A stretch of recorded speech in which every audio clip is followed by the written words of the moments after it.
Greetings one and all, this is Lloyd Brown and welcome social media family to my In Conversation With series. We're in season 5 and I'm here with the wonderful, enlightening, recovering car thief, Lady Lex. Now if you don't know what I'm talking about, you're just gonna have to watch the previous episode. Yeah, pull it up. Yeah, I don't want to give no more evidence to New Scotland Yard or them people there, you know what I'm saying? But in continuation, we were talking about the surreal experience of Lady Lex meeting a member of Maze, the supergroup Maze. You know the group, Joy and Pain, yeah. Lady of Magic, Golden Time of Day, Golden Time of Day, Happy Feelings. And she wouldn't let them in because she's cleaning her carpet. And don't forget, I needed to verify who it was. When I told Rome what I'd done, he was belly laughing.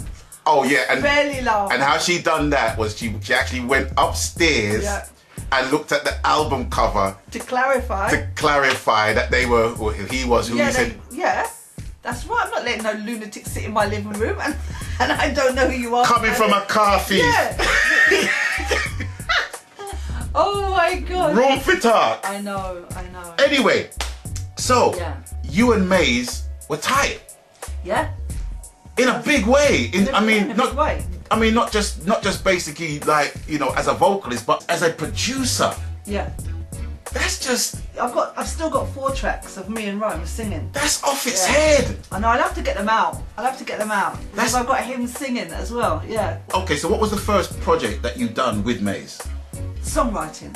Right. It was all about the songwriting. It was an in-house production company. So what we were doing was, it was singers, songwriters, musicians collaborating to write songs to send out to established artists. Right. So it would be sent out to the likes of Anita Baker. You got to remember that Rome had everybody open to him. Right. He had all the artists open to him in the States, you know, because there was no one they didn't know. They're like a family, like how we are over here. Yeah. Everyone knows each other, you know. Yeah. I mean, you're talking.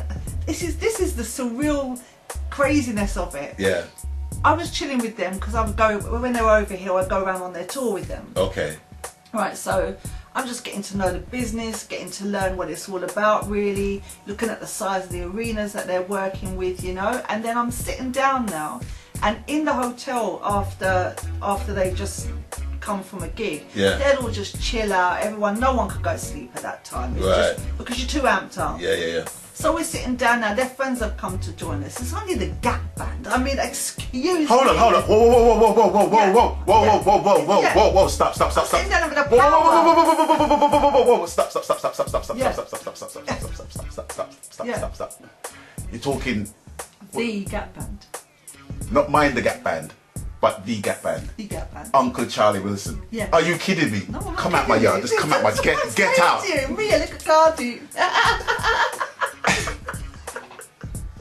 No, but seriously. And I just thought to myself, oh my goodness, all these times when I was taking Daddy's car to go and rave, I was dancing to those songs, you know what I mean? Yeah. We'd have the freaky dance. See, I was into everything, Lloyd. Right. I could be at a Shaka dance one night, but then I'll be at a freaky deaky rave the next night, you know what I mean? With all the everything going on, you know, all your long garments, you know, and all your remember the WAP dance? Yeah.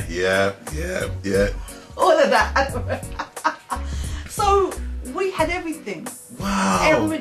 When you hear those songs, when you hear Outstanding and when you hear Joy and Pain, it just has a whole new, completely different meaning to you. As there were times that I cry actually when I listen, because I'm like, oh wow, it was a special time. Oh for my me. gosh. It was a really special time, you know. But you know what though? You was blessed. You are blessed. Yeah. You know what I mean? It was a blessing. Yeah. It was a blessing for you to basically experience that. Yeah. In order for you to remain the person that you are. Yeah. And I'm glad you're telling this story, because for some people it will just be easy for people to see you and like, oh, it's that white reggae singer, and just basically leave it at that. And that is why I wanted to reason with you so bad, for people to get to know about you, you know, about your, you know, it's my pleasure, about you inclining yourself to music, irrespective, do you know what I'm saying? Because I think a lot of people will identify with what you're going through, but it's for the people that see you and have a simple conclusion about you. And that's what I want to dispel that from now and let people know why I love you so much. Oh, bless you. I love you too, Lloydie. Checks in the post.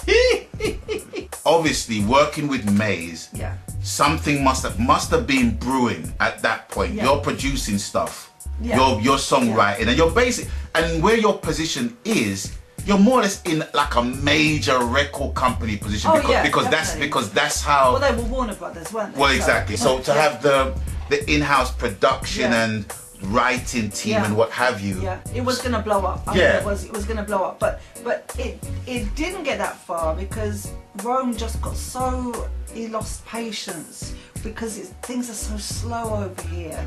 And Americans, look, they just don't stop. Right. Americans, when they work, they got a real strong work ethic. Lord. Yeah. You know, when they're on it, they're just on it night and day. They don't care. They're not stopping. Like you know, you drop. Okay, we'll take a break.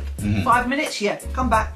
You know, they just don't mess about. Yeah. I remember sleeping in the studio and being woken up, told to come and put down vocals because I had to go and put down vocals that descended to Anita Baker, and I'm just like, they're going, you know, just hoping that my vocals would clear up because you just woken me up out of slumber.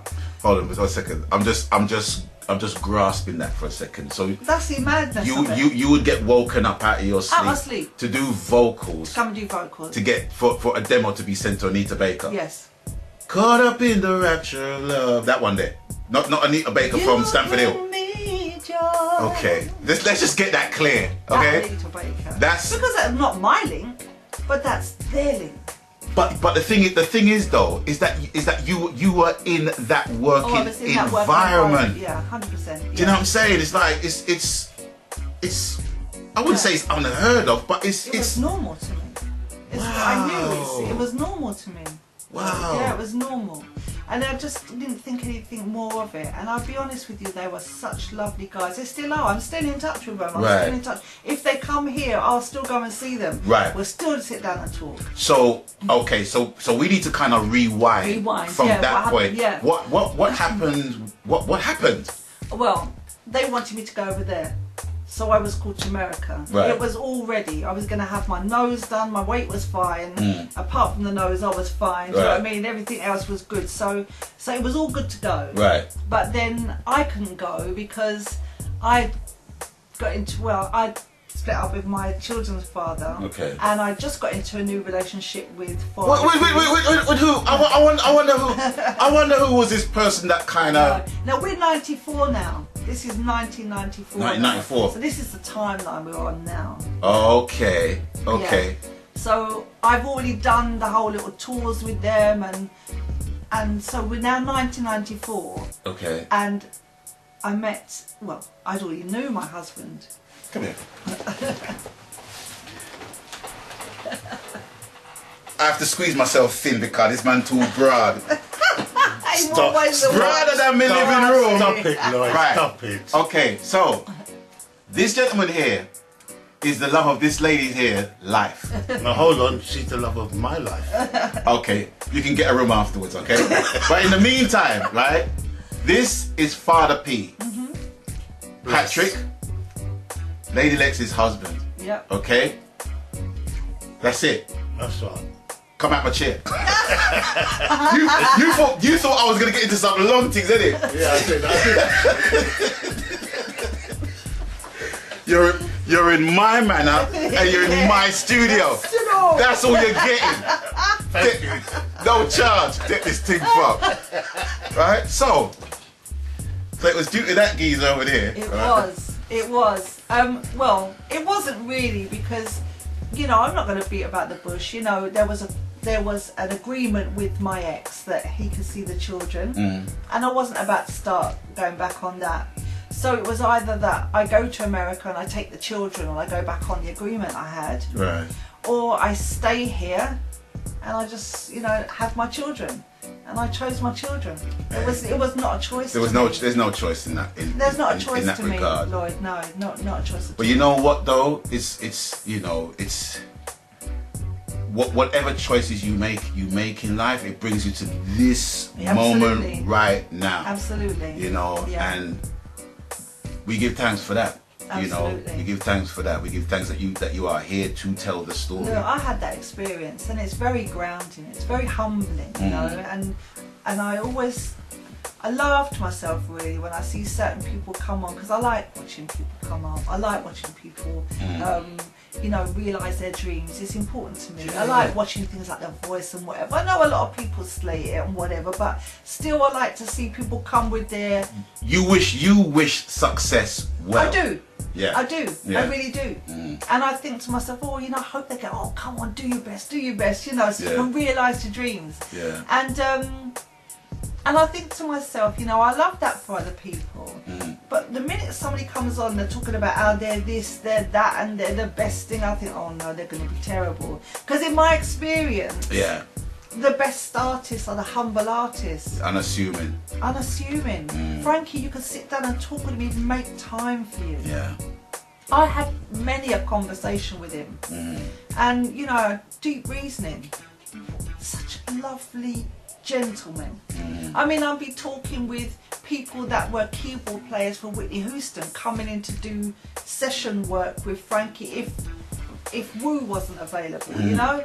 And so you'd get to meet them, and when you look at who they're working with, like, and people that they're working with, people like Rashawn Patterson and all of these artists, this is the level that you're dealing with. This is the level of musicianship that you're sitting around a table in a cozy scenario where it was just them and you. Yeah. And you know something as well, I watched the documentary, and it was about a group. I can't even remember what the group was. I think it was Van Halen or somebody that was basically saying, well, we're gonna audition guitarists for our band, right? And the guitarist in question, he was the talking head in the documentary, right? And he was saying, well, so I went to this audition, and you know, Eddie Van Halen was he just said, what's your name? Told him my name, you know. He said, okay, we're gonna go for a drink. And I said, but I'm here to audition. He said, no, we're gonna go for a drink. And he's thinking, well, why am I going for a drink when I just want to play my guitar licks? Yeah. And he went for a drink with the guy, and as a result, he got the gig. And he said, but I didn't play him a note, you know. And then he turned back and said, it's not about what you can play and how you can play, it's how you can melt with us. Yeah. That's more important. Anything else you can pick up, we can teach you that. Yeah, exactly. But you can't teach someone to fit in. Yeah. We know, it's like what Eddie Van Halen was saying, and forgive me if I'm wrong about the individual, but I think what he was saying was that, you know, we already know that you can play. Yeah. Because you wouldn't even be nowhere near us if that was the case. Yeah. But it's just for you, it's just for us to know that we can get on with you. Can we work with you? Yeah. And that is important, and I took that on board from an early time as well. But I want to basically give people a pop fact here, right? That people might not know about, which was a surprise to me, is that your maiden name is what exactly? Moon. Right. And that's what Rome used to call me. Okay. Moon, right? Yeah. Now, a very unusual name. She's not related to Alfie Moon in EastEnders. Oh no. No. Oh gosh, no. No, she's not. But she's related to a very famous moon. And the moon in question, I'm going to give a drum roll. Tell the people which moon you're related to. Keith Moon, deceased. Keith Moon. Yeah. The drummer for The Who. The mad drummer. Which I think Animal from the Muppets was based on. Yeah. So yeah. Even before she came out the womb, she was in music, basically. And you know what the thing is, I didn't really even know him. I mean, I know the family, obviously, but I didn't even know him myself personally. I never had any interaction with him. Never? No, because he was, from the time I was born, you got to look at the timeline here. Right. When I was born, he was out doing his thing. Right. So he was off on the road. He was nowhere to be seen. He was in toilets, in hotel rooms, blowing up toilets and stuff like that, driving cars into the street. There's a streak going on something. There's a pattern going on somewhere here. Hellraisers, man. It's rock and roll, baby. Rock and roll, man.